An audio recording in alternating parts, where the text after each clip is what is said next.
So fixing this issue with the U6 on your Samsung washer is super simple, and let me show you what you need to do. So to fix this issue, all you have to do is that if washer shakes, the load is likely unbalanced, so it should be like fixated. Then open the washer and evenly distribute the clothing or items, because this error, what it indicates is that you have an unbalanced load in your washer.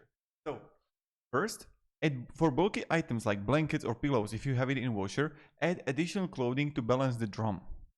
And once balanced, restart the washing cycle. The washer should now operate without errors. And this is how you're going to fix the issue. It's super simple. So first, try to shake it.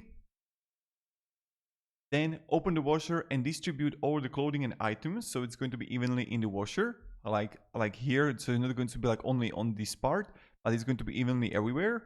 And if you're going to have bulky items like blankets, pillows, add additional clothing to balance the drum. Just play around with it and you're going to fix it. I just wanted to make this quick video and I hope it's going to be beneficial to you. Thank you, have a great day, and goodbye.